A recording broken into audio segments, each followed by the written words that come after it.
Daros la bienvenida a todos por estar en nuestra webinar para poder tener esta pequeña charla sobre deficiencias en la tramitación de expedientes.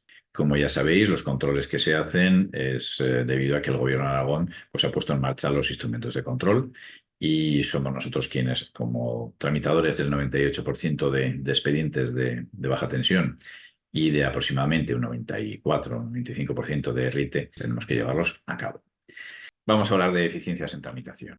Hablaremos un poco de los antecedentes de todo este sistema, hablaremos de los instrumentos de control muy ligeramente y ya nos meteremos con deficiencias generales que se han encontrado en todos los controles que se han realizado, las deficiencias que suceden más en los proyectos y las deficiencias que encontramos en los certificados de dirección de obra. Luego, pues os daré 4 pinceladas sobre cómo podemos ayudaros y hacer esa asistencia al colegiado. ¿Por qué todo esto? Pues porque tanto AESIA como los colegios intentamos que exista la mejora continua. Significa que queremos mejorar la calidad y conseguir la excelencia en cuanto a los trabajos que se realicen.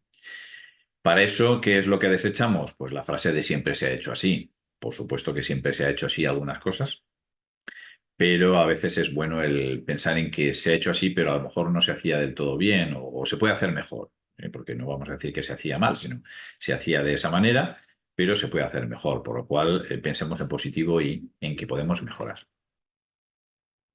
Antecedentes. Bueno, pues un proyecto, todos sabéis, los que realicéis proyectos, que es un documento que diseña y calcula una instalación, en este caso bien sea de baja tensión o sea de RITE. En un futuro hablaremos también de incendios o de otro tipo de instalaciones, pero aquí nos centramos en baja tensión porque es la mayoría de las instalaciones y en RITE, que también es el ámbito en el cual trabajamos. Entonces, es el documento que diseña y calcula esa instalación en un emplazamiento determinado y para un titular determinado. El fin del proyecto es entregar a una empresa instaladora, quien va a realizar la instalación, las instrucciones de ejecución de la instalación. Lo he diseñado así y lo tienes que ejecutar de esta manera. Si durante la ejecución de la instalación hay puntos discordantes o hay modificaciones, porque una vez que tú proyectas, a lo mejor si no está del todo hecho el emplazamiento o no se ha hecho el final del emplazamiento, esto en instalaciones en viviendas se ve muy claramente, en edificios de viviendas, porque una cosa es lo que se proyecta y otra cosa es luego pues si aparece una columna o desaparece o similar, ¿no? Entonces, el proyectista debería modificar su proyecto mediante un anexo al proyecto.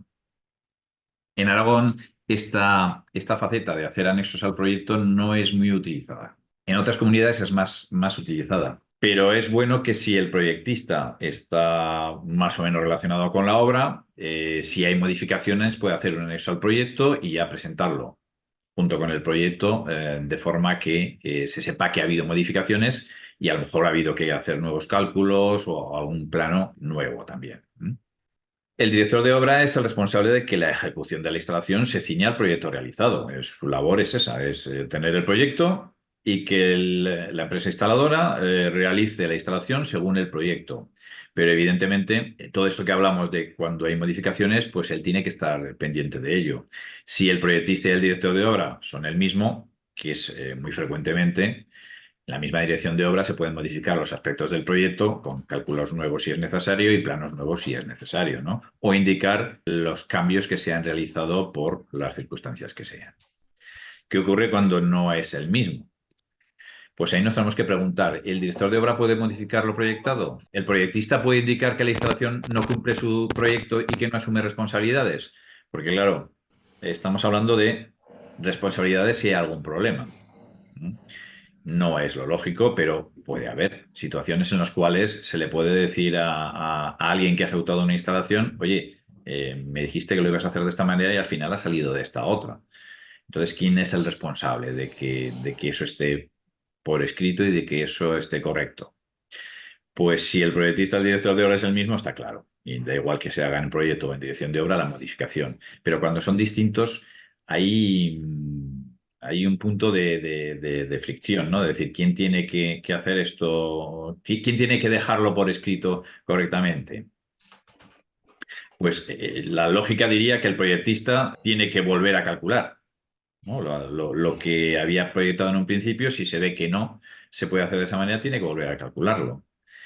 Pero últimamente y desde hace muchos años suele ser más la dirección de obra la que realiza esas modificaciones, indica que hay esas modificaciones y realiza, si es necesario, esos cálculos y esos planos. Para industria da igual, lo importante para industria es que la tramitación de ese expediente recoja cómo queda la obra al final y cómo es realmente esa instalación, ¿no? Pero si hubiera un tema legal y apareciera pues, un juez por en medio, podría decir que el proyecto es el documento legal y en caso de una incidencia es el que tiene que pedir, ¿no? Bueno, pues habría que defender que la dirección de obra también es importante y no sabríamos qué ocurriría. Ahí no podría deciros qué es lo que puede pasar. Hablemos de los instrumentos de control, que es esto que últimamente os estamos dando tanto mal a algunos. A la mayoría ya os habrá tocado algún expediente que se ha ido a revisar o que se ha hecho una inspección documental y queríamos explicarlo un poquito. El Gobierno de Aragón, en el convenio firmado con AESIA, incluye la necesidad de controlar, en primer lugar, a los agentes y luego a los expedientes tramitados, ¿no? ¿Cómo a los agentes? ¿Y por qué? Bueno, pues para comprobar que las empresas, se les llama empresas prestadoras, da igual que sean instaladoras, ingenierías, hablamos también de oficinas técnicas, porque también hay otro tipo de oficinas que no son solo de ingeniería, pueden ser de arquitectura también, pero son oficinas técnicas, y que los organismos de control están correctamente habilitados o capacitados. Las ingenierías no se habilitan, se capacitan porque tienen personas que pueden ejercer. Entonces, ¿de qué se trata? Pues de cuando un agente se registra en nuestra plataforma, nosotros tenemos que controlar que ese agente esté habilitado o capacitado. Y si hay algún problemita, pues mira, es que resulta que el seguro no cubre la cantidad mínima necesaria que dice un reglamento. Pues es decírselo, oye, el seguro no cubre y tendrías que hacer un seguro con una cantidad mayor o cualquier otra circunstancia que la gente no se haya dado cuenta. Pues entonces es cuestión de que se detecten esos errores, se resuelvan y se puedan habilitar en la administración correctamente y demostrarlo ante nosotros, ante AESIA, para que pueda tramitar por nuestra plataforma. ¿Por qué todo esto? Pues porque últimamente se están detectando en ingeniería, evidentemente no es el caso, pero sí en las empresas instaladoras, que hay empresas poco fiables o que no están correctamente habilitadas, lo cual es mala competencia e incluso hay mucho intrusismo. Entonces se está intentando evitar esto. Muy importante, trabajar con ESIA y con nuestra plataforma Pegaso en estos momentos, se llama la plataforma, es totalmente voluntario, no es obligatorio. Se puede tramitar por plataforma del Gobierno de Aragón y allí ellos tienen la declaración de responsable y ya es suficiente. Con nosotros no, nosotros exigimos que el que trabaje con nosotros demuestre que está correctamente habilitado o capacitado. Es un seguro más que tiene el Gobierno de Aragón a la hora de que nosotros entregamos los expedientes que podéis hacer. Y también instrumentos de control a los expedientes tramitados. ¿Cómo? Pues de tres formas, con tres niveles. En principio, el 100% de los expedientes, cuando los recibimos, son revisados sobre temas muy básicos. Pues que la tramitación, si dice que es nueva, pues sea nueva y lo ponga en todos los documentos. Que si se dice que el titular es uno, el titular sea el mismo en todos los documentos, porque nos hemos encontrado que pues, un instalador decía que era un señor y un ingeniero decía que era una empresa. Pues no, el titular tiene que ser el mismo. Y poquitas cosas más, que coincida que las potencias están bien ajustadas a la tramitación que se está haciendo, etcétera. Esto se hace al 100% de los expedientes, o sea, todos pasan por este filtro. A veces pensáis, "Jo, es que metí antes de ayer un expediente y todavía no me han dicho nada, ni me lo han sellado, ni pues es porque cada vez el Gobierno de Aragón nos dice que miremos un poquito más en este 100% de los expedientes ciertos aspectos y esto nos está costando un poco más de tiempo. En principio, 24 o 48 horas era lo normal, pues ahora a lo mejor nos vamos a un poquito más allá. Pero hemos puesto en marcha un sistema de tramitación urgente para expedientes con calidad y estos intentamos que estén en esas 48 horas y el resto pues están en el tiempo que nos cuesta. Depende un poquito de la posibilidad que tengamos de sacar estos expedientes. Evidentemente tenemos que atender a cualquier consulta y eso nos resta tiempo, pero intentamos que en 48 un poquito más estén todos los expedientes, al menos sí revisados en este nivel 1. Eso es al 100% de los expedientes. Pero una vez tramitados, una vez que ya se han trasladado a RUI y el boletín está sellado, luego hay dos tipos de controles. El primer control es el de nivel 2, que es documental, única y exclusivamente documental. Esto se hace aproximadamente al 20% de los expedientes que no tienen calidad y al 5% de los expedientes que tienen calidad. ¿Qué es un expediente con calidad? Es un expediente que está realizado por todos los prestadores que tienen calidad. Si es solamente un expediente con memoria, será una empresa instaladora que tiene calidad. Y si va con proyecto, pues tanto el proyectista, el director de obra, como la empresa instaladora tienen que tener calidad. Se hacen únicamente al 20% de los expedientes sin calidad y al 5% de los expedientes con calidad. Y el nivel 3 presencial se hace al 10% de los que no tienen calidad y al 2% de los que tienen calidad de forma documental y presencial en la instalación. Esto es un poquito más incómodo porque nosotros para hacer estas inspecciones presenciales contratamos a organismos de control con sus inspectores totalmente cualificados y tienen que contactar bien con el instalador, bien con vosotros o bien con el titular para poder acceder a las instalaciones. Pero hasta ahora hay muy pocos rechazos y evidentemente pues se está haciendo, al menos acceder a las instalaciones se está haciendo bastante bien. Si queréis saber más sobre todo esto, en nuestra web, en el apartado de seguridad industrial, instrumentos de control, se puede ver. Aquí, por ejemplo, esta es la página principal de instrumentos de control y aquí se explica desde el principio hasta el final qué son los instrumentos de control, qué niveles hay y cuáles son, los flujos de los instrumentos de control, quiere decir cómo se desarrollan, cuáles son los criterios de selección de estos expedientes. ¿Por qué? Pues porque hay un procedimiento del Gobierno de Aragón y AESIA para realizar los instrumentos de control. Y lo que indica es que ese 20%, ¿cómo se va a seleccionar? Pues queda muy claro que hay una parte que los servicios provinciales pueden solicitar, pues porque les interese, por ejemplo, que el uso sean locales de publicidad concurrencia, pues se hace sobre ese uso en primer lugar. Hay otra parte que se hace porque cuando se ha hecho el nivel 1 se ha visto algo que puede ser necesario que se controle en un nivel superior y o lo que no se ha realizado todavía, pues es aleatoriamente. Por eso a veces puede ser que a un mismo agente o a un mismo prestador le toque un par o tres de expedientes, porque ha sido de forma aleatoria y qué casualidad le ha tocado a él. Hemos realizado una programación de forma que eso no se repita, lo que hace que cuando a alguien le toque varios expedientes en un instrumento de control no sea por esa causa. Puede ser porque en el control anterior tuviera deficiencias y evidentemente el Gobierno de Aragón nos dice que tenemos que controlar que los expedientes que haga ese prestador vayan mejorando. Entonces, pues al que le toquen tres o cuatro, que sepa que es porque ha estado fallando en los controles anteriores. Luego también están los checklists, que no tenemos, hay total transparencia y no hay ningún problema en que se conozcan cuáles son los checklists de control de los niveles de control. Y luego hay un punto que es bastante, o unos puntos que son bastante importantes. Las tablas de deficiencias y su tipología, porque ahí se indican las deficiencias tanto en baja tensión como en RITE que encontramos y si son leves, graves, si se pueden tipificar de una forma u otra.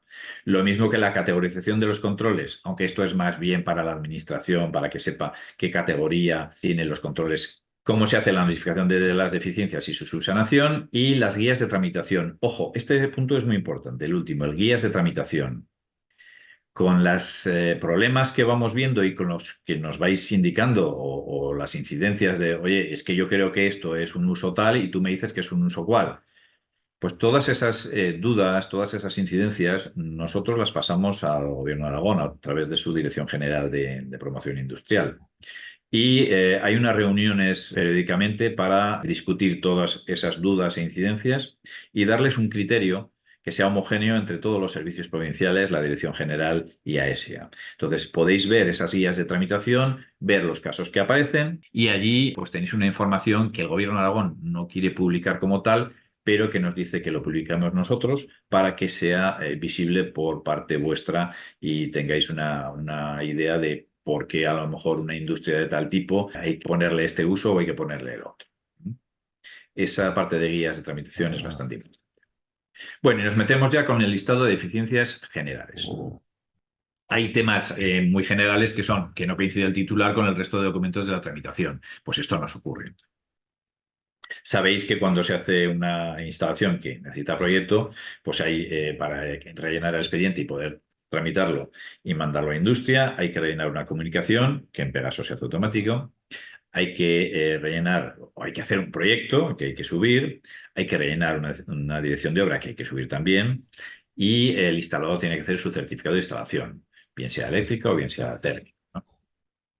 Evidentemente, cuando no coincide el titular, hay un problema porque te has podido equivocar, porque puedes no saber que el titular es este o el otro, o porque ha habido un error simplemente. O sea, no hay más. Pero tienen que coincidir. No podemos nosotros tramitar un expediente en el cual haya dos titulares distintos en dos documentos que vayan en el expediente. Lógicamente tiene que coincidir el titular. Lo mismo con el emplazamiento. No me sirve que la comunicación esté a una calle y que a lo mejor el certificado de instalación eléctrica o el proyecto está en otra calle. O sea, tiene mucho sentido. ¿Son distintas instalaciones o es la misma? Pues nosotros no lo sabemos y tenemos que indicar que hay una deficiencia ahí, ¿no?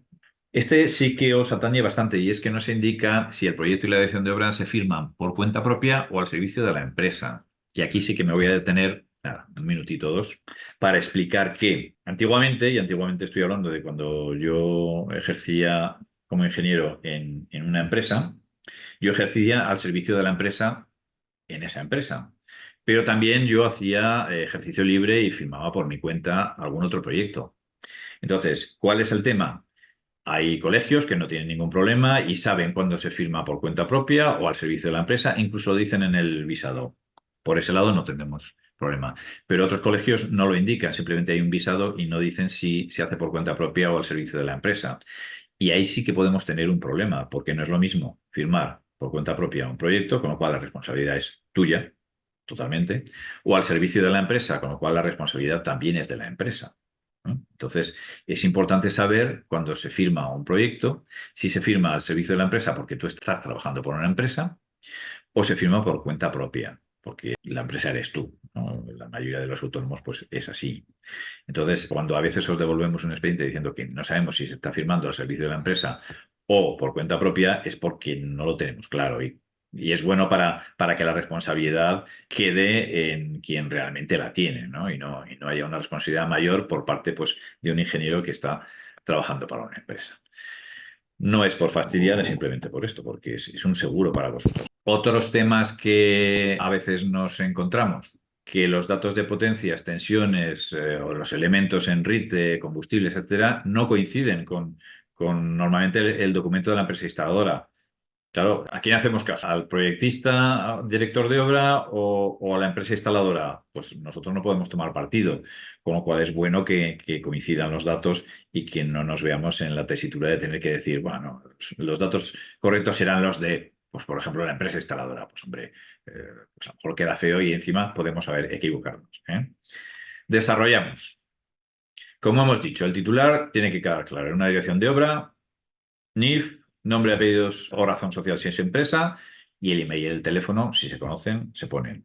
Es bueno que el email se ponga el del titular, aunque esto depende más de la comunicación, pero es bueno que se ponga el del titular, porque cuando hay una notificación, pues, de inspección periódica o lo que sea, no hay otra forma de contactar con él más que por email.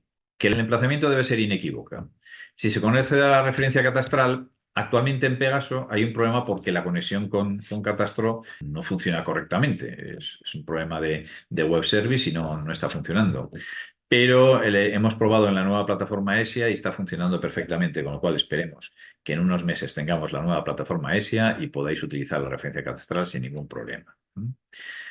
Hay que indicar la provincia, municipio y localidad. Ojo, municipio y localidad no es lo mismo. Ahora lo veremos un poquito más en profundidad. Y lo ideal es incluir un plano de emplazamiento exacto con el mayor detalle posible para saber, mira, es este local de aquí, de tal sitio, porque nosotros a veces podemos ayudar a definir cómo se llama exactamente ese emplazamiento. Y ahora vamos a hablar de diferencias entre municipio y localidad. Lo de la provincia lo tenemos claro. Pues aquí hemos puesto el ejemplo de la provincia de Huesca, pues vale, Huesca, Teruel o Zaragoza, no hay problema. Municipio, empezamos a tener algún problema. El municipio es el término municipal. Por ejemplo, en Huesca, el término municipal es todo lo que veis entre azul y que recoge varias, vamos a llamarle poblaciones, barrios, entidades singulares, localidades, porque se llaman de muchas formas, ¿no? Pero el municipio es Huesca. La localidad, pues si estamos hablando de Apiés, que está al norte del municipio de Huesca, puede ser localidad, puede ser entidad singular. Yo creo que estando tan lejos no será barrio, pero podría ser, se podría denominar de varias formas, ¿no? Lo que el INE, si no recuerdo mal, indica son entidades singulares, pero comprended que en los documentos que tenemos y en la base de datos de RUI, del Registro Unificado de Industria, no se pueden poner muchas cosas, se pone localidad. Y ahí es donde tenemos que buscar dentro del término municipal de Huesca cuál es la localidad que nos atañe, que en este caso sería Apiés, y la dirección pues será la dirección de allí, que es calle Horno 2, local 3. Imaginaros que alguien decide que no, yo pongo como localidad Huesca porque es lo mismo que el municipio y tal. Y entonces me está poniendo Huesca en el documento y la dirección está poniendo Horno 2.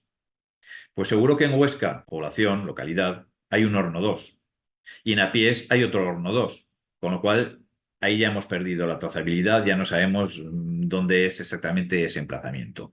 De ahí la importancia de distinguir entre municipio y localidad.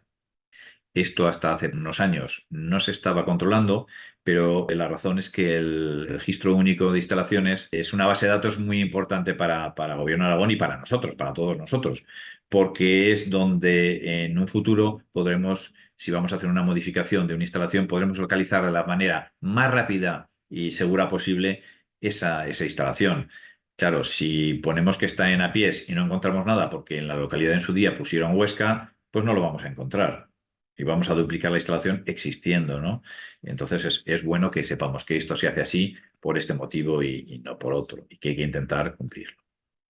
Sobre el uso de la instalación, pues hombre, este debe ser el correcto. Y aquí también hay discusiones sobre qué uso tengo que poner para esto. ¿Para qué sirve esto del uso? Pues en principio es para determinar el tipo de tramitación que tienes que hacer y si va a haber inspecciones periódicas o no en un futuro. Si nosotros todo lo hacemos como un local no de pública concurrencia, pues evidentemente ahí no va a haber inspecciones periódicas y aquello va a quedar como si fuera pues una pequeñita tienda de algo y a lo mejor es algo más serio y que cada 5 años tiene que pasar inspección periódica. Importancia de la inspección periódica, pues que si alguien ha tocado la instalación y no la ha dejado bien, que se pase cada 5 años para comprobarlo y que lo corrijan, lo cual hace que nuestra responsabilidad, si lo hemos hecho en un inicio, quede suspendida porque lo hicimos de esta manera y se ha modificado, y también porque a lo mejor tras esa inspección periódica hay que modificar y nos toca hacer de nuevo un proyecto en algún caso, con lo cual es una buena idea el que todo esté bien y que se hagan las inspecciones periódicas. Entonces, vamos a ver, una instalación sirve para dar suministro a algo, a una industria, a un local, a un bar, restaurante, a lo que sea. Este algo puede parecer muy claro, mira, esto es una industria, ya está. Pero puede tener además dentro de la industria partes de la instalación que estén sujetas a riesgos o características especiales. Y entonces, ¿qué pongo? ¿Un 14A industria? ¿O pongo un húmedo, o un mojado, o un peligroso? Porque hay una parte que tiene pues, gas. ¿Qué es lo que tengo que poner? Pues el gobierno de Aragón lo ha dejado muy claro. Siempre debe indicarse el uso más restrictivo de esta instalación eléctrica. ¿Y cómo sabemos todo esto? En principio, tabla 2. Aquí nos va a dar una idea de por dónde podemos empezar a ver nuestro uso. Nosotros, si es una industria, lo veremos en el 14A, que no está aquí, ¿no? Porque no podía poner todas las hojas. Pero si decimos, no, es un cine, pues mira, lo tengo claro.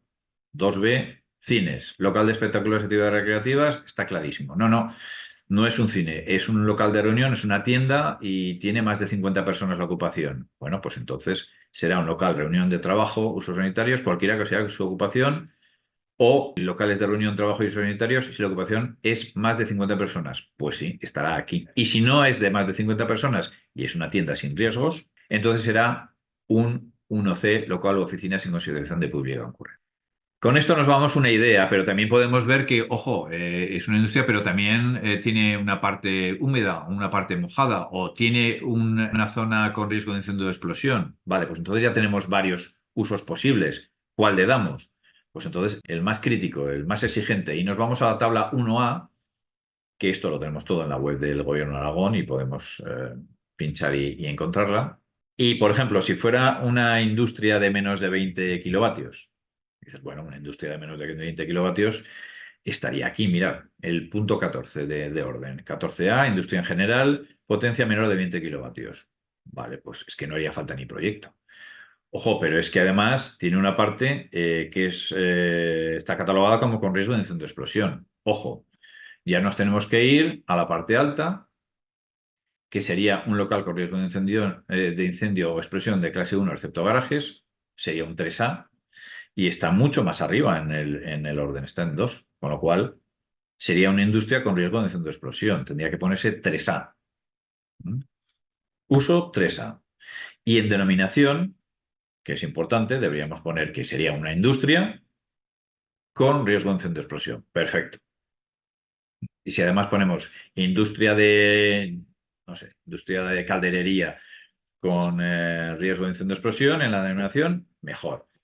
Y si además ponemos el nombre de la industria, perfecto. ¿Eh? Lo que no podemos poner es instalación eléctrica en una denominación, porque esa denominación es para la instalación. Y luego cuando lo vaya a coger el señor de incendios va a decir instalación eléctrica. No, es una industria, no una instalación eléctrica. ¿Eh? Cualquier duda, estamos en AESIA para ayudaros, lo dicho, por teléfono, por email o bien por el chat de nuestra web. ¿Eh?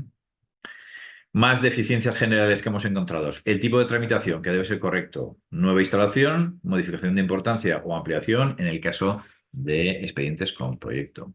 Porque a veces no queda claro. Hay ocasiones en que la nueva instalación no lo tenemos muy claro, no sabemos si es modificación de importancia o pongo ampliación y modificación de importancia. No, solo se pone una, no se pueden poner dos. Vamos a refrescar un poco. En baja tensión hay varios tipos de trámites. Nueva, modificación, ampliación y modificación de importancia. ¿Cuándo es nueva? Cuando no ha habido antes instalación eléctrica. ¿Mm? O sea, tiene que tener un número de instalación nuevo, ese emplazamiento, esa instalación eléctrica de allí, no ha habido antes, ¿no? Entonces, ¿qué ocurre si estamos haciendo un bar que lo cambiamos completamente, porque ha cambiado de dueños y quieren ponerlo totalmente nuevo, con otra decoración, etcétera? Pues no va a ser una nueva instalación, porque ya tiene un número de instalación anterior, ya tenía suministro eléctrico y lo que vamos a hacer es quitar toda la instalación y poner unos componentes nuevos en una instalación existente, vamos a llamarle así. Con lo cual será una modificación de importancia, porque cambiamos toda la instalación interior, pero esa instalación ya tenía suministro eléctrico. Y además tenemos que intentar encontrar el número de instalación que ya tiene anteriormente. Por lo cual es muy importante que antes de hacer un proyecto tengamos los antecedentes de ese emplazamiento de esa instalación. Es muy importante. Bueno, más tipos de trámites. Está el de modificación normal de la instalación, que como no lleva proyecto ni dirección de obra, lo voy a pasar rápidamente. Es una modificación, es una tontería que haces en una instalación, pero que tiene que ser comunicada a la administración. ¿Eh? Si hay una ampliación de potencia, ya no es modificación, ya como mínimo será ampliación. Y si es importante, podría ser una modificación de importancia. Importante. Cuando vayamos a una instalación y no tengamos datos anteriores fehacientes, y fehacientes no es el contrato con la empresa de distribución o de suministro en este caso, porque esa habla de potencia contratada, nunca habla de potencia instalada. Y lo que en industria se controla es la potencia instalada, que también se puede llamar potencia prevista. Entonces, ojo, cuando no tengamos esos datos de potencia instalada y máxima admisible, tampoco sirve una inspección periódica, porque eso no es una legalización de la instalación, es una inspección periódica. Tendremos que hacer una instalación con modificación de importancia. Y si es un local de pura concurrencia, por ejemplo, ya tendrá que ser con proyecto. ¿Qué es una ampliación de la instalación? Pues cuando no es nueva, no es modificación de importancia, pero se modifica la potencia. Evidentemente, pues si son 2, 3, 4 kilovatios y no es modificación de importancia, no será una modificación, será una ampliación. ¿Eh? Y modificación de importancia. Pues si cambiamos el uso de la instalación por otro más restrictivo, ya hemos visto la tabla de antes, que estaban numerados del 1 al, no recuerdo si era el 16 o más. Si cambiamos el uso a uno más restrictivo, es una modificación de importancia. Si la parte reformada es más del 50% de la potencia instalada, será una modificación de importancia. Si afecta a líneas completas de procesos productivos, hay que echar nuevos circuitos, hay que poner cuadros. Aunque haya una reducción de potencia, porque la línea es más moderna y consume menos, también será una modificación de importancia. Y sobre todo cuando no existan documentos de industria, con los datos de la potencia instalada, dice la orden y máxima admisible, pero ya sabéis que la máxima admisible con el nuevo reglamento no tiene consideración alguna. Entonces, flujo. Pues con esto lo resumimos. ¿Es nueva la instalación? Nueva de verdad, con lo que hemos dicho antes de nueva. O sea, no tenía suministro eléctrico. Sí, vale, es nueva. No. ¿Conocemos el número de instalación? No, no lo conocemos. Pues ya directamente modificación de importancia. Sí, lo conocemos. ¿Conocemos la potencia instalada anterior? No, porque sabemos el número de instalación, pero no sabemos la potencia instalada anterior. Pues modificación de importancia. Sí, que lo conocemos. ¿Comprobamos que lo que vamos a hacer es modificación de importancia? Sí, modificación de importancia. No, no es modificación de importancia. ¿Amplía potencia? Sí, es una ampliación. No, es una modificación. Es más o menos sencillo. Pero lo mismo que he dicho antes, cualquier duda, estamos para ayudaros. ¿Qué tiene que saber un colegiado a la hora de realizar sus documentos? Más, pues que la potencia prevista o instalada hay que ponerla bien, porque es la potencia, vamos a llamarla así, legal de esa instalación. La ampliada, pues bueno, si hay ampliación, es la que es. La máxima admisible, pues con el nuevo reglamento no es necesario ponerla. Con lo cual podéis dejarla en blanco sin ningún problema, o si hay que poner una rayita porque no se puede dejar en blanco porque el documento no te lo deja dejar en blanco, pones una rayita, un punto o lo que quieras. Pero la potencia instalada es la clave y es muy importante porque es con lo que se decide si una instalación tiene que tramitarse de una manera o de otra. Es importante para vosotros porque en algunos casos, como la potencia instalada no llegue al mínimo que dice la orden, no hará falta proyecto, pero si lo supera, sí. Entonces, ¿qué es la potencia prevista o instalada? Porque muchos dicen, no, es la de liga, no, es la de la declaración individual, no, es la de... Pues vamos a la fuente. La fuente es el reglamento.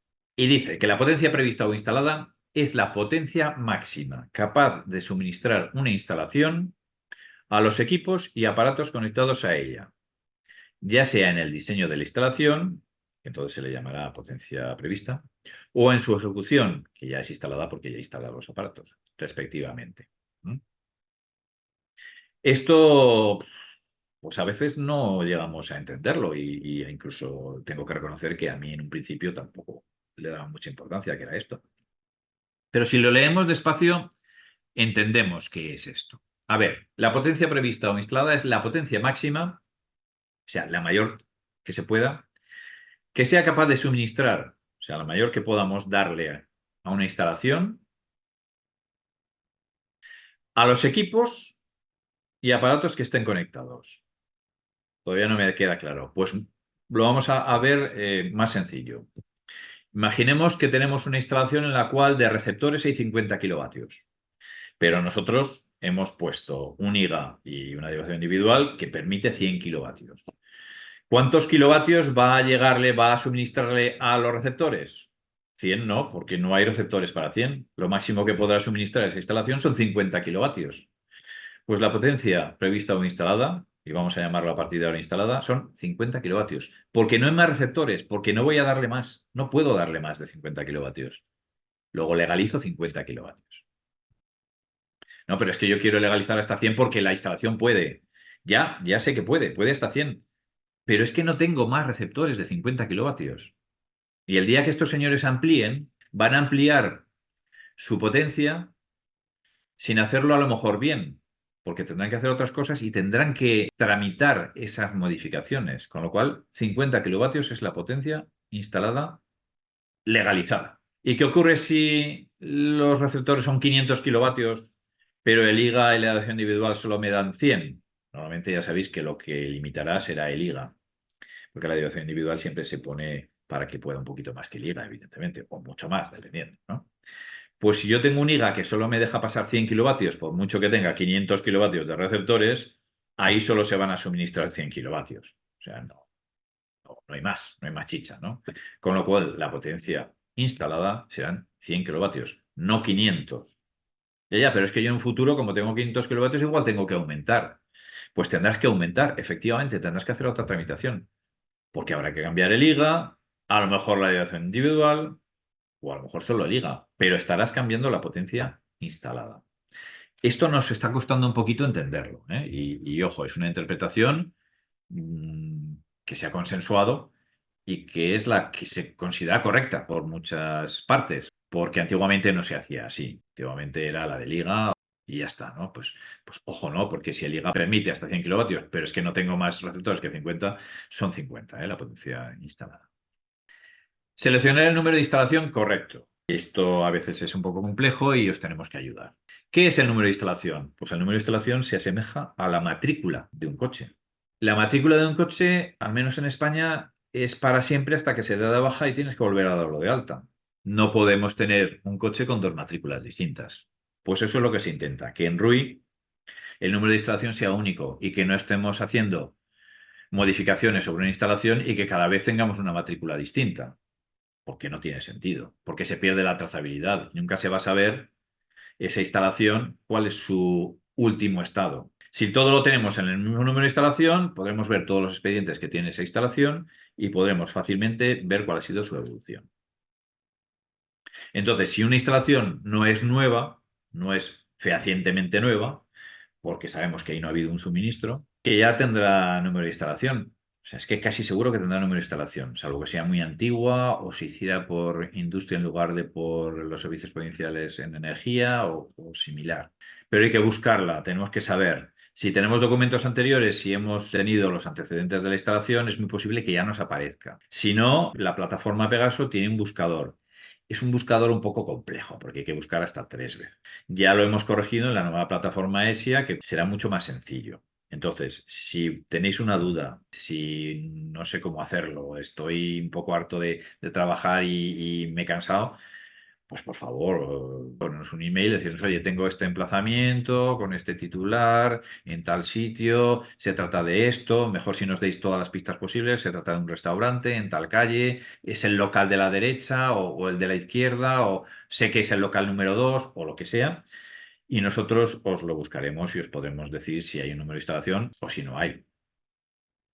Pero es mejor eso antes que empezar a dar números de instalación nuevos y tener las instalaciones muy duplicadas. A veces devolvemos expedientes porque hemos encontrado nosotros el número de instalación. O sea que también controlamos esto un poquito.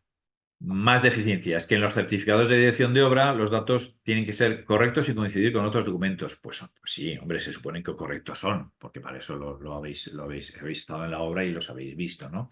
Pero a veces difieren. Los datos estoy hablando pues de las potencias, los datos de los elementos, de higas o diferenciales. Que una resistencia ponga al instalador que son 8 ohmios y el ingeniero ponga que son 9 o 15, bueno, pues tampoco es tan importante, pero que uno ponga en la asistencia de aislamiento 100 kiloohmios, que no es correcto, es a partir de 500, y el otro ponga 1000, pues ella, uno de los dos ha tenido un problema. Entonces tenemos que devolver el expediente para que se haga correctamente, ¿no? Entonces, por favor, tened un poco de, iba a decir control, pero no es control, es sinergia con la empresa instaladora si no sois vosotros mismos y que antes de acabar de rellenar los documentos, pues os pongáis de acuerdo, ¿no? Oye, pues venga, liga era de 25, sí, sí, que era de 25. No, ¿no te acuerdas que lo cambié por un 40? Ah, pues no me acordaba. Si tienen datos distintos, tenemos que echarlo atrás, salvo que sean tonterías, que entonces no decimos nada. Si, por ejemplo, en RITE hay pruebas de las empresas instaladoras, pues evidentemente si hay que ponerlos, tienen que coincidir. No puede decir el director de obra que se han hecho en febrero y el instalador que se han hecho en junio. Pues hombre, si es que si lo hacéis a la vez, pues será uno de los dos, pero no dos distintos. Lo mismo con potencias, protecciones, secciones, etcétera. Vuelvo a repetir aquí que es importante tener datos anteriores porque así tenemos una idea de cómo era la instalación anterior y podemos saber si estamos ampliando 20, 30 o 50, que a veces hay ampliación y uno pone una cosa y otro pone otra y no coinciden, ¿no? Que los planos y esquemas unifiliares sean ajustados a la realidad.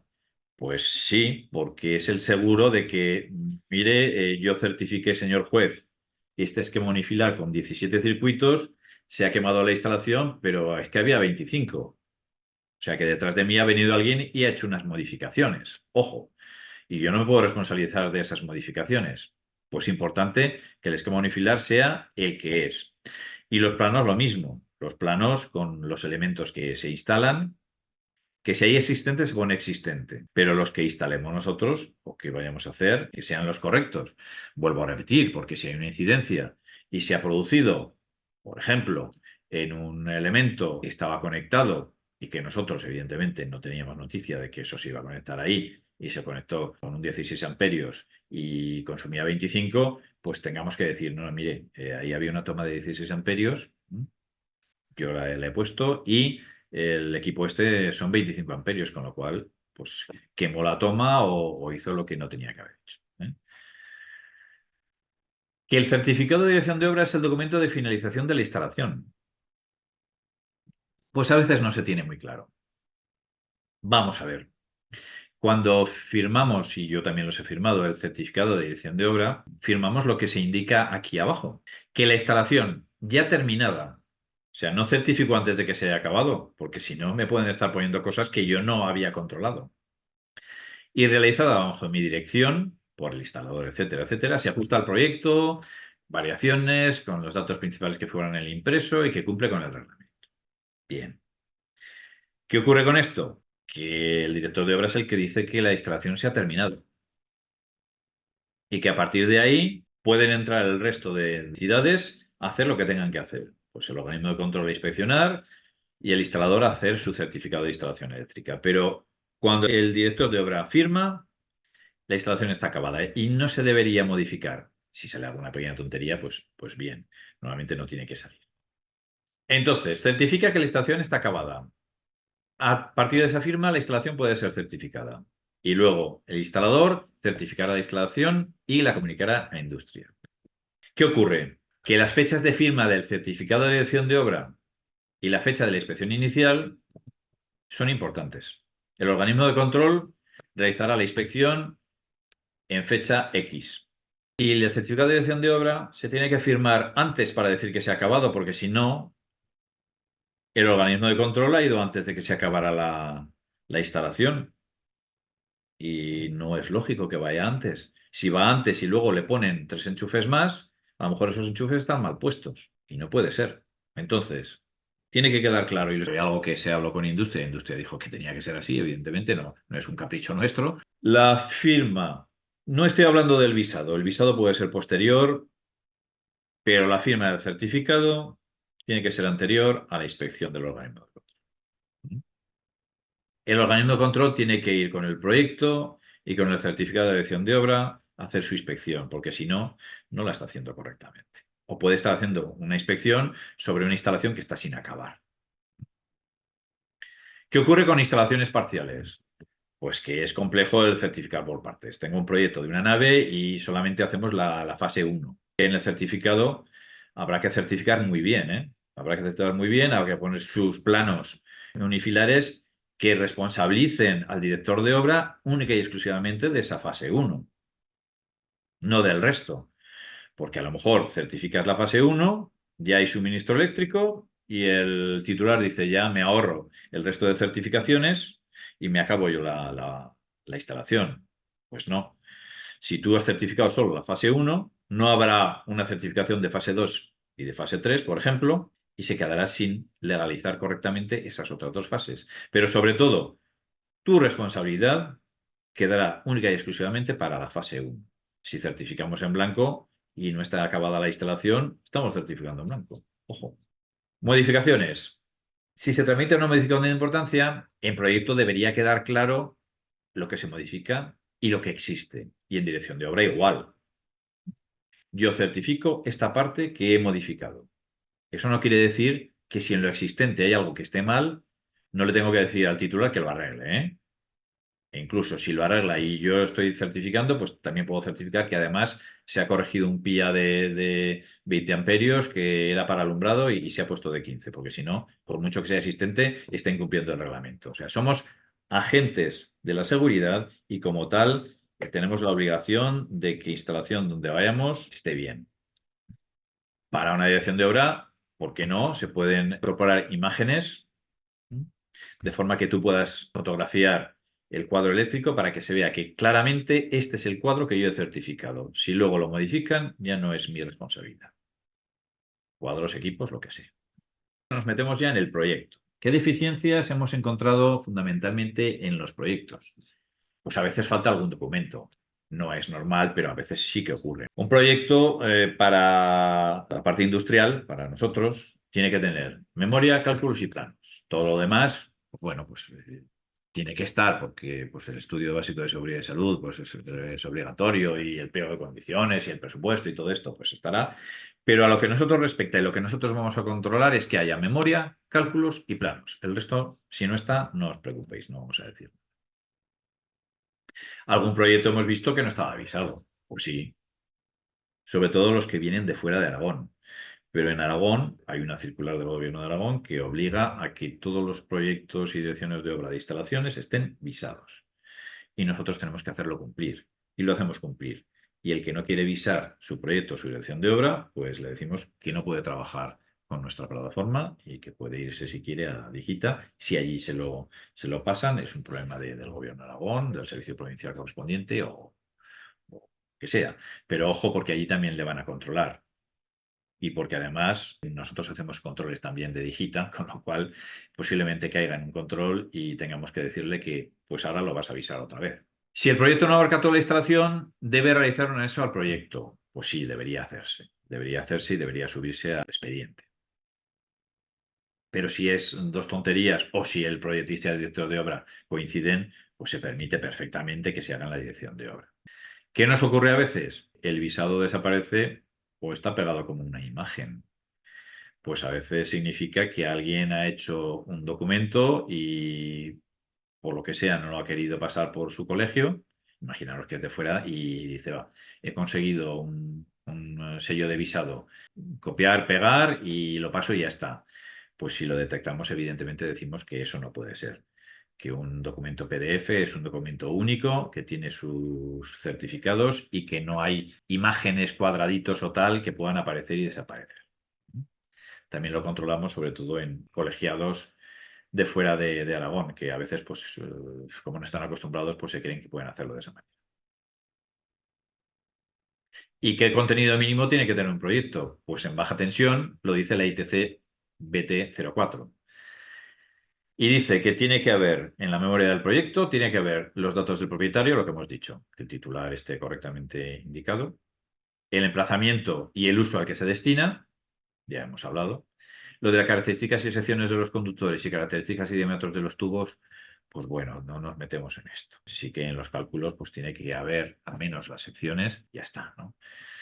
La relación nominal de los receptores que se prevean instalar y su potencia. ¿Por qué? Pues porque ya hemos visto que en la ITC10 decía que la potencia máxima puede depender de esto. Entonces hay que saber qué receptores tienes, qué potencia total hay. Y aquí no habla nada de coeficientes de simultaneidad. Eso no es para potencias instaladas, eso será para potencias de contrato, para ver si me sirve el 16 amperios que no me van a superar. Pero para calcular la potencia instalada es la potencia de la suma de los receptores, sin coeficientes. A veces confundimos una cosa con la otra, pero en este caso no lo confundamos, por favor, no digamos, no, pero con el coeficiente es 0,8, al final me sale 12. No, a lo mejor la diferencia es tienes que hacer proyecto o no tienes que hacer proyecto. Y como el reglamento dice que es la potencia de los receptores, de la suma de los receptores, pues tiene que ser la total.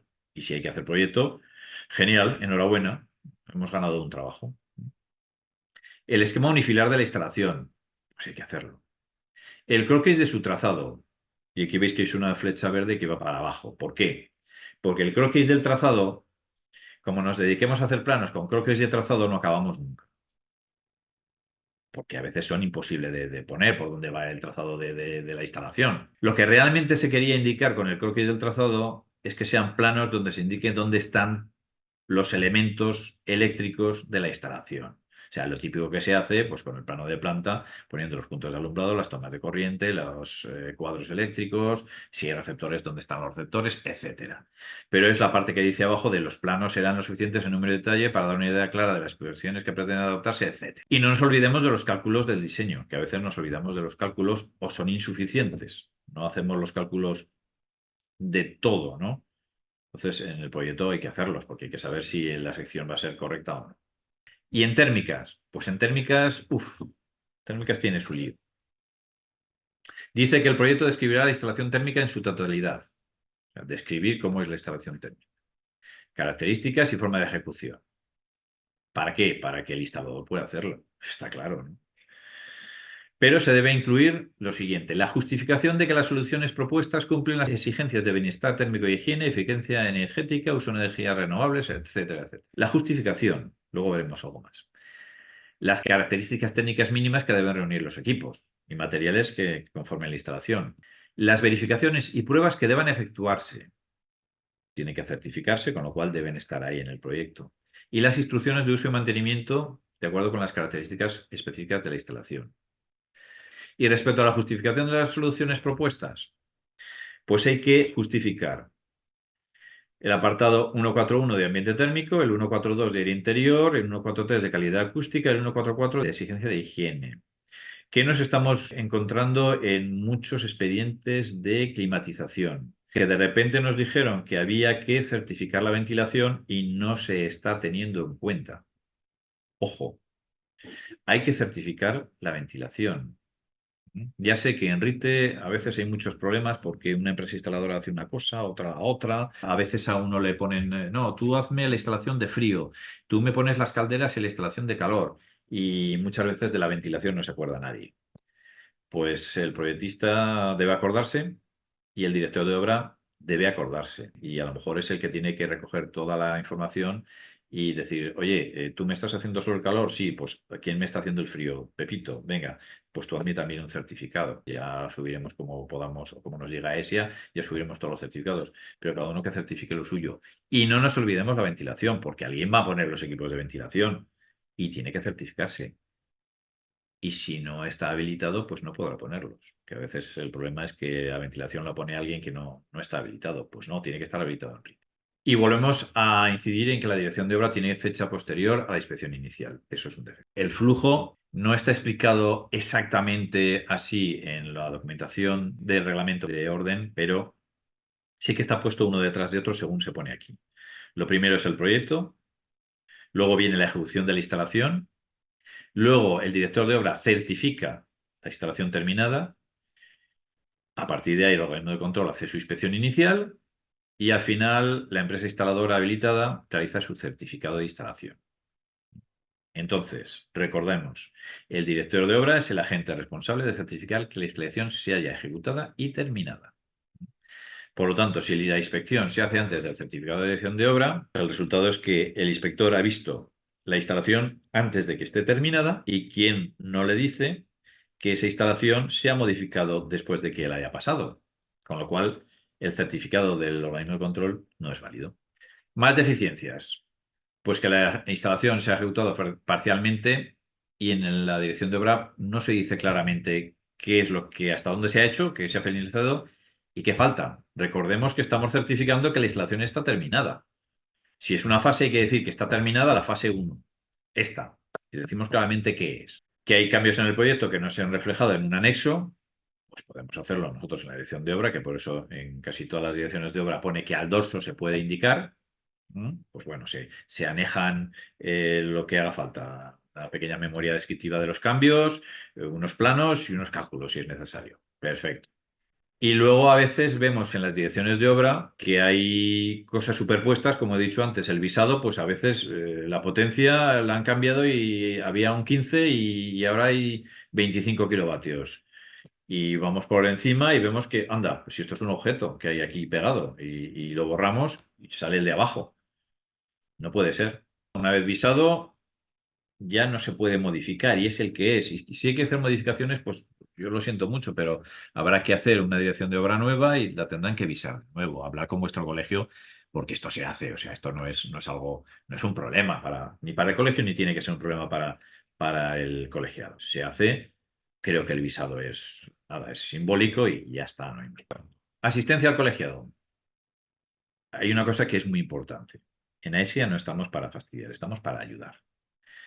Cuando creemos que nos están fastidiando es porque estamos preocupados porque todo lo que se firme y se tramite sirva para que la responsabilidad sea la correcta y no para que asumáis responsabilidades que no os corresponden o que pueden no ser correctas. Nosotros queremos ayudar a que las cosas se hagan bien y que si hay algún problema en un futuro tengáis muy claro que no habréis sido los causantes del problema o ha sido un accidente. Evidentemente los accidentes existen.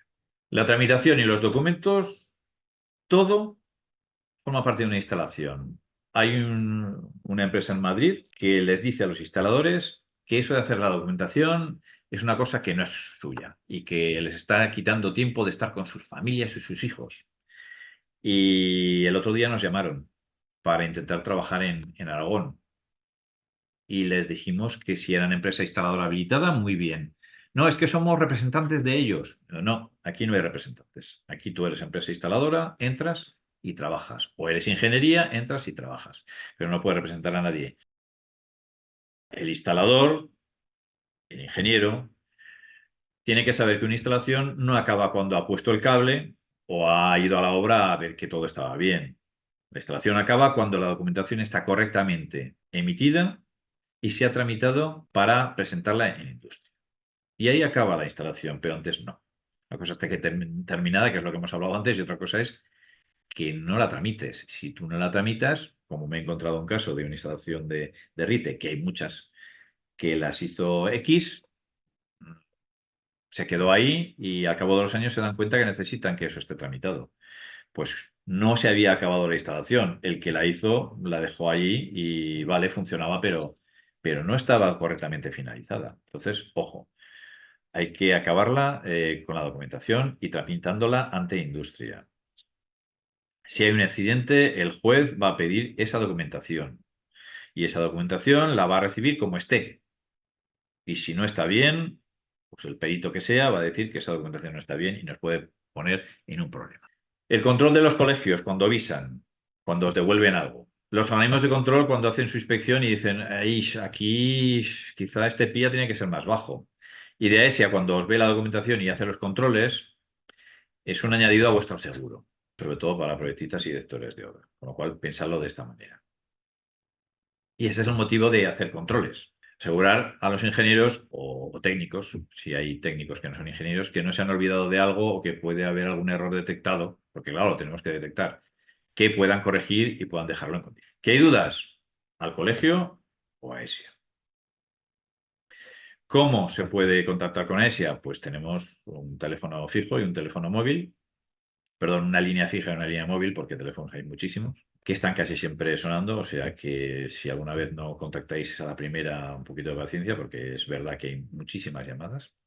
Tenemos en la web, en aesia.org, un chat y un formulario de contacto con el cual también se pueden hacer consultas, ¿m? Y el email de información @aesia.org. Si algunos tenéis confianza y ya habéis hecho tramitaciones y alguna vez os habéis mandado emails con los técnicos, hay un departamento técnico con, en estos momentos, 4 técnicos, a los cuales también podéis acceder mediante el email, pero es mejor que lo hagáis a través de información porque si ellos están ocupados y es algo que puede resolver cualquiera de los del resto que estamos aquí, pues os contesta. ¿Qué más cosas tenemos para ayudar? Pues si entráis en aesia.org podéis ver vídeos, tutoriales.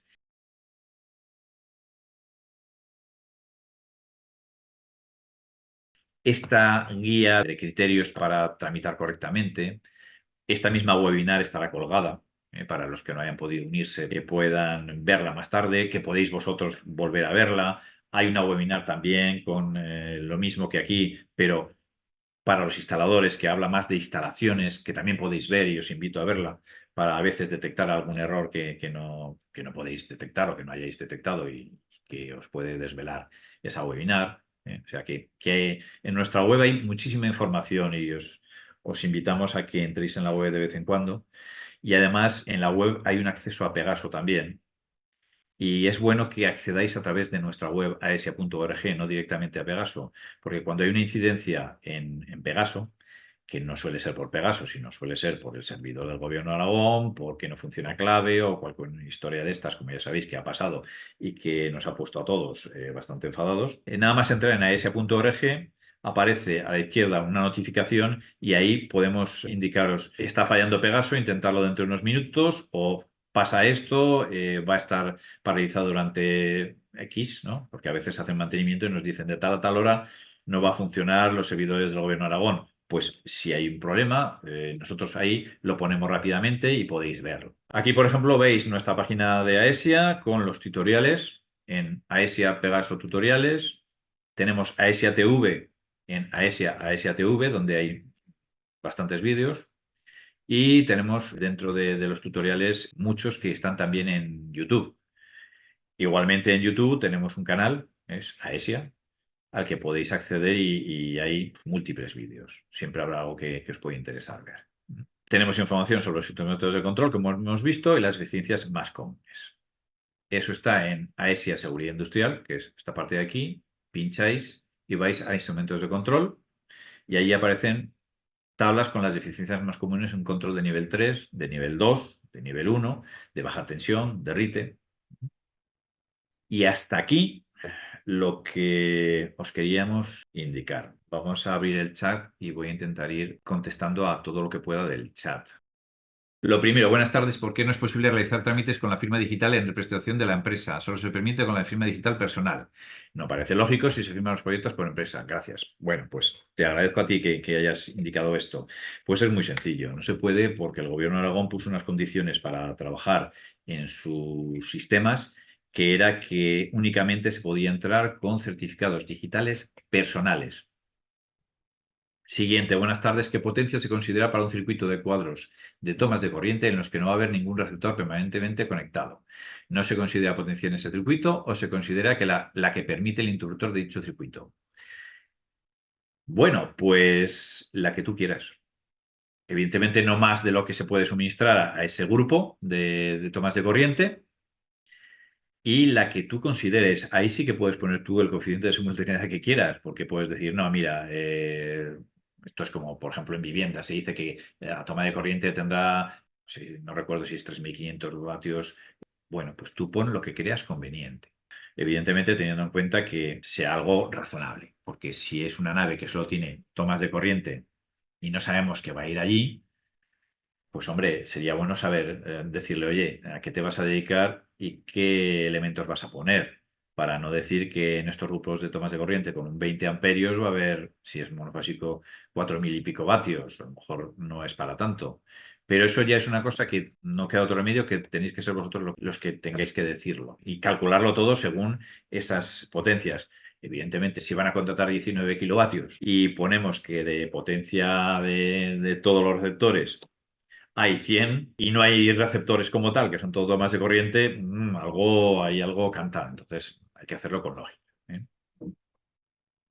Bien, siguiente. Si no tenemos datos de la instalación y no hemos encontrado el expediente de industria, tendría que tramitarse como nueva instalación, no como modificación de importancia.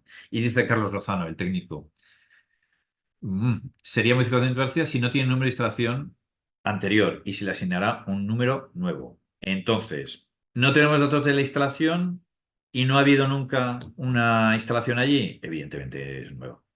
Pero si ha habido instalación, algo ha habido. Habría que buscarlo.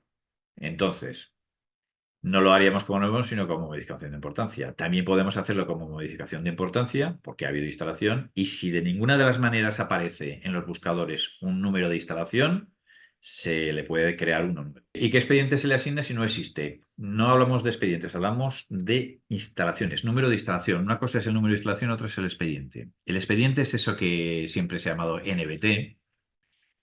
Digamos que en un libro, el libro se llama Robin Hood, ese es el número de instalación, y tiene capítulos. Y cada capítulo uno va detrás de otro. Esos son los expedientes. El primero, el segundo, el tercero, el cuarto, etcétera. Así centramos un poquito. Pero eso busca instalaciones, no busca expedientes. Busca instalaciones cuando se inicia un expediente. Lo que tenemos que buscar siempre es el número de instalación. Ya, como he dicho antes, la matrícula. La previsión de potencia en un proyecto es la suma de todos los receptores. Pero según lo comentado, ojo, la previsión de una potencia en un proyecto no es la suma de todos los receptores. Hemos dicho que hay dos posibilidades, una o la otra. Puede ser la suma de los receptores o puede no ser.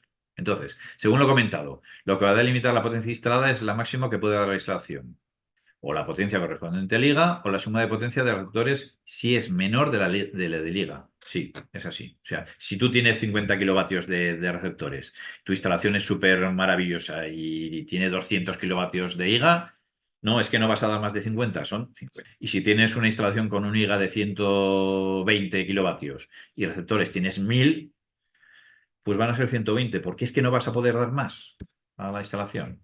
Para hacer un punto de recarga de vehículo eléctrico, uff, en una vivienda de 5 kilovatios, recientemente nos han hecho modificar los datos iniciales y poner lo siguiente: modificación de importancia, potencia ampliada 0, potencia instalada 7,4, máxima 7,4. ¿Es correcto? Depende del esquema. Pregunta Carlos, ¿esquema 2? Sí, 2 en un garaje comunitario. Entonces, el circuito iría desde las bornas del contador a la plaza de garaje. Entonces, la potencia instalada en viviendas depende del IGA, no de los receptores conectados. Esto es correcto, en viviendas es así. Pero el esquema de 2 es un caso especial, porque es como si hubiera dos interruptores generales, uno de vivienda y otro del punto de recarga. Entonces, ¿qué limita la potencia en ese circuito del contador?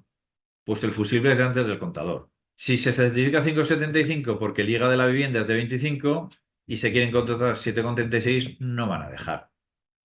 Con lo cual, después de hacer unas consultas, se quedó que como el certificado y la documentación no permite poner dos potencias ni está previsto para recargas de vehículos, porque el documento se hizo antes de que saliera todo esto, ¿no? Pues que se podía poner en observaciones todo esto que estamos hablando: instalación de recarga, desde contador, con IGA de vivienda tanto, con no se le llama IGA a lo del circuito de recarga de vehículos, pero puede ponerse con limitador en IGA de tanto y una potencia prevista de contrato de tanto. Bien, pues con eso todo tiene que salir bien y no tiene que haber problema. A ver, ¿una granja se clasifica como local húmedo o como gallinero? El tema de las granjas es un tema un poco complejo. Pues es que depende, porque las granjas pueden tomarse como locales húmedos, como locales mojados, como polvorientos. Entonces, ¿qué ocurre? Que en la última reunión con industria dijeron que las granjas eran locales húmedos. Pero como proyectista, tú puedes pensar algo más. Puedes pensar que "Pero es que esta granja es de cerdos y aquí limpian con chorro de agua. Con lo cual, si pongo húmedo y están echando agua sobre las instalaciones, no tiene sentido". Muy bien, pues tú clasifícala como local mojado. Y no habrá ningún problema, porque es más que un local húmedo, o sea, tiene más restricciones que un local húmedo y lo estarás haciendo perfectamente. La potencia instalada es la de liga y no da más opción, ya que si tenemos 5 megavatios y el liga es de 3,5 megavatios, es 3,5. Claro, si tenemos instalados 5, pero no hay chicha para más de 3,5, la potencia instalada es 3,5. Correcto. Otro tema: si una empresa de telefonía tiene 8 vehículos y su nave tiene 500 metros cuadrados y una potencia de 15 kilovatios, ¿se debe considerar como parking si los guarda dentro de ella? Pues tiene 8 vehículos aparcados en una nave y eso es un aparcamiento de vehículos en una nave y como tal debe considerarse. Otra cosa es que tú lo legalices como, que sea, industria, ¿no? Con parking, ¿vale? O con zona con riesgo de incendio de explosión, o lo que sea. Pero tiene riesgo de incendio de explosión, porque hay más de 5 vehículos, etcétera, etcétera, ¿no? Lo que dice la orden es muy aclarativa en este tema, con lo cual, sí, es un uso 3C o 3D, efectivamente. ¿Y aplicamos el CTE en ventilación? Pues sí, aplicáis lo que queráis en ventilación. E incluso se puede clasificar las zonas, porque se pueden clasificar las zonas, y al final, pese a que sea un 3D o un 3D, porque la clasificación de zonas no desclasifica los usos. Un garaje, por mucho que, y ya lo sabéis, los garajes casi todos se hace clasificación de zonas y casi ninguno es al final un local con riesgo de incendio y explosión en todo el local. Hay una zona bajita en la cual sí que se considera que ahí no tiene que haber instalación, pero sigue siendo un garaje y sigue siendo un 3. No, no, no es un local 1C. O sea que sí. Dice Carlos que la ITC BT 029. Bien, pero se puede aplicar en ventilación, efectivamente eso. Y lo dicho, si tenéis alguna duda, podéis emplear el email información@esa.org. Podéis dirigiros a vuestro colegio. El colegio, si tiene la respuesta, os lo dirá, y si no, nos la mandará a nosotros, ya que el colegio también es el canal correcto para hacerlo, por el chat o llamando por teléfono. Nos despedimos y estamos a vuestra disposición cuando necesitéis.